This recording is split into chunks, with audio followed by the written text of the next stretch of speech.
And but tuning forks are always interesting because sound is always interesting, because sound can be distorted or it could be non-distorted.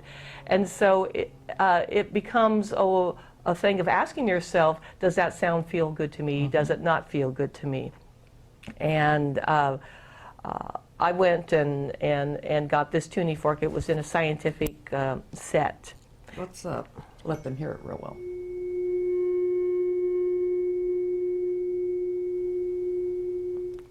Can you hear it? I hope they're hearing it. Can you tell if they're hearing it? I hope so, because it sounds wonderful. Yeah, yeah. I found that on some of these with different tunings, it actually made me feel good. My body relaxed. But you can use tuning forks and both to maybe key the sound for when you're doing toning. So I could do this and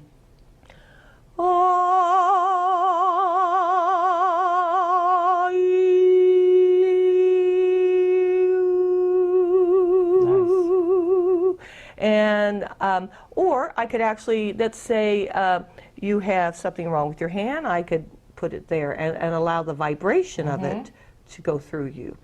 And so it's tuning forks are another thing that it's a tool. It's a, you know, I call them adult toys, you know, for the sound people. We were at a seminar yesterday, and the gentleman sitting behind us had these beautiful boxes, and they were very large crystal tuning forks. Oh, yes. And I was privileged to listen to them, and they were wonderful. My body just resonated. Right. So you could use metal ones, or you could use crystal ones. Again, it's getting in touch with the consciousness of your instrument, whatever you decide to use, and using it with a reverence to the source, the spark of source that's within it all. You know, there's a really type of consciousness when you work with healing and work with people with sound, and it's a reverence respect. It's a respect of them as an individual, and that reverence for the spark within them, not to see them as just another client or a number or a body, you know, but as a person who's there to co-create with you. Now Now we get the drums? I love drums. I just brought a small drum with me, mainly because I couldn't get a large drum on the plane. But a drum, I mean, there's a rhythm aspect to music, not just a tonal aspect. Right. And a sound waves move rhythmically.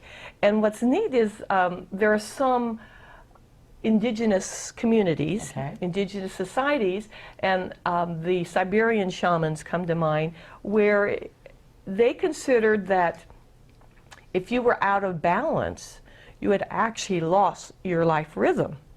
And so they would use a drum or they would use a rattle to bring back that rhythm. And if they brought back the rhythm, therefore you would manifest healing to some degree. And I approach a drum very similar to what I would approach the Tibetan bowl. Not Tibetan bowl, it's a Himalayan bowl because it's from Nepal. You see how sometimes just the words come out for what you hear all the time out there. The current map is, yeah. Or crystal bowls. I would do the same with crystal bowls. And with the drum is number one is asking permission for it to co-create with you. You can even name your drum, so that becomes a more personal feeling or a sense that you have a friend working with you. And when we got the drums, we shopped. We got the drum that wanted to come with us. Right. It wasn't just go in and pick a drum off the counter. You actually commune with the drums to find the one that's going to be the sound that you need. Oh yeah, I would go down rows of drums and I would go, okay, who wants to come home with me? Who wants to co-create? And a lot of musical instruments want to go home with you. I know.